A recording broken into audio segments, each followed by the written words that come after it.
Good morning friends, I am advocate Amit Kumar Gupta.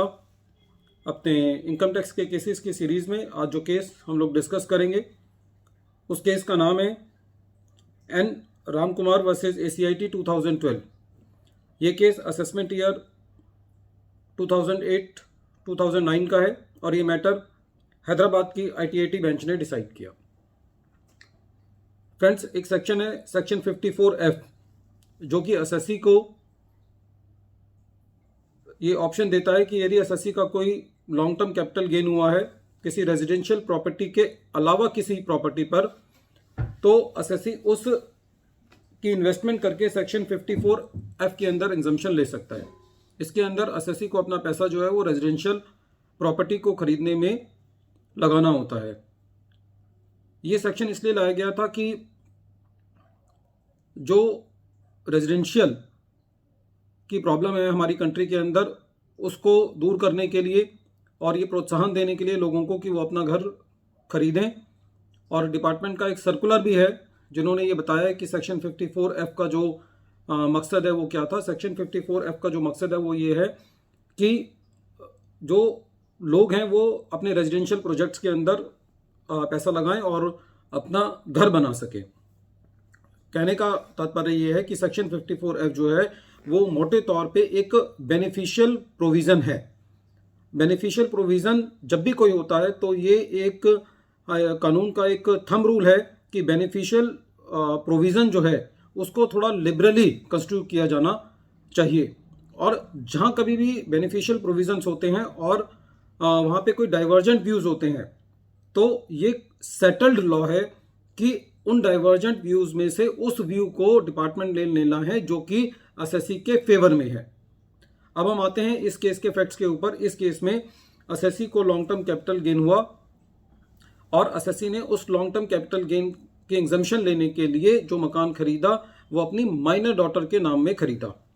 SSC का ये कहना था कि जो उसकी डॉटर है वो उसके लिए बहुत भाग्यशाली है, ऑस्पिशियस है, इसीलिए एसएससी ने वो इन्वेस्टमेंट जो है वो अपनी माइनर डॉटर के नाम में की है।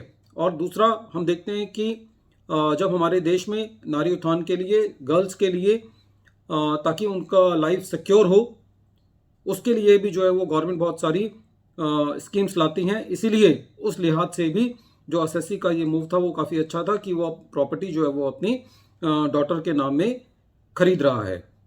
दूसरा, सेक्शन 54F में कहीं पे भी ऐसा नहीं लिखा गया है कि एसएससी को ये इन्वेस्टमेंट जो है वो अपने नाम में करनी है, जो घर है वो अपने नाम में खरीदना है। लेकिन डिपार्टमेंट का ये कहना था कि जो माइनर डॉटर है उसकी कोई अपनी इनकम नहीं है, इसलिए वो इन्वेस्ट नहीं कर सकती। और खाली इसी बेसिस पर जो डिपार्टमेंट था उसने असेसिंग ऑफिसर साहब ने एसएससी को सेक्शन 54 की एग्जम्पशन नहीं दी थी। एसएससी CIT अपील में गया, CIT अपील ने भी नहीं दी, इसलिए एसएससी को ITAT आना पड़ा। ITAT ने ये डिसीजन दिया कि यदि एसएससी ने अपने लॉन्ग टर्म कैपिटल गेन को एग्जम्प्ट कराने के लिए जो रेजिडेंशियल प्रॉपर्टी खरीदी है वो प्रॉपर्टी माइनर डॉटर के नाम में भी यदि खरीदी है तो एसएससी को सेक्शन 54 की एग्जम्पशन से दूर नहीं किया जा सकता। जब हैदराबाद ITAT ने ये डिसीजन दिया तो उस डिसीजन में हैदराबाद ITAT ने 2-3 अच्छे डिसीजंस का हवाला भी दिया। वो मैं इस केस में एक डिस्क्रिप्शन में मैं अटैच कर दूंगा उन केसेस का नाम, और वो केसेस भी काफ़ी इंपॉर्टेंट हैं इस पॉइंट को समझने के लिए कि जहाँ पे एसएससी को लॉन्ग टर्म कैपिटल गेन होता है और एसएससी ने वो लॉन्ग टर्म कैपिटल गेन को बचाने के लिए जो इन्वेस्टमेंट की होती है यदि उसने अपने नाम में नहीं भी की है और किसी और फैमिली के मेंबर के नाम में भी की है तब भी जो है उसको इस एग्जम्पशन से दूर नहीं किया जा सकता। तो हैदराबाद ITAT ने बहुत ही बैलेंस जजमेंट दिया एसएससी के फेवर में और उसकी रीजनिंग भी दी कि जो सेक्शन 54F है उसका कहीं पे भी उसमें ये नहीं लिखा गया है कि ये जो इन्वेस्टमेंट है वो एसएससी के नाम में की जानी चाहिए। दूसरा, जो बेनिफिशियल प्रोविज़न होते हैं उनको थोड़ा सा लिबरली कंस्टिट्यूट किया जाना चाहिए, और जहाँ पे बेनिफिशियल प्रोविज़न्स होते हैं और वहाँ पे यदि डाइवर्जेंट व्यूज़ हैं तो उस व्यू को अडॉप्ट किया जाना चाहिए जो कि एसएससी के फेवर में है।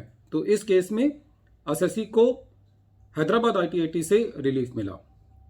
फ्रेंड्स, जब कभी भी असेसमेंट होती हैं तो जो एक असेसिंग अथॉरिटी है उनकी ये मानसिकता होती है कि वो they think that they are opposite party, they are fighting a case with the assessee.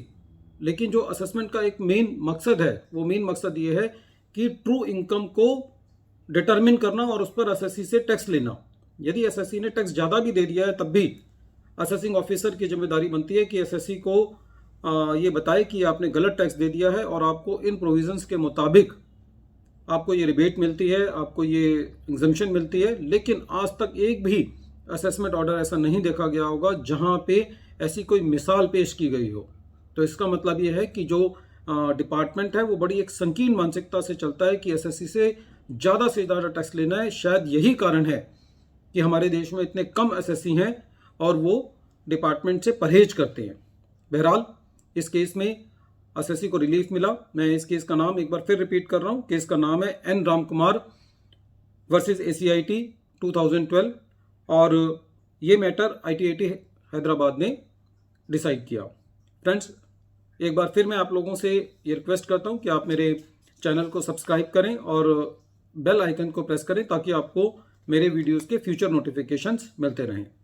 Thank you friends.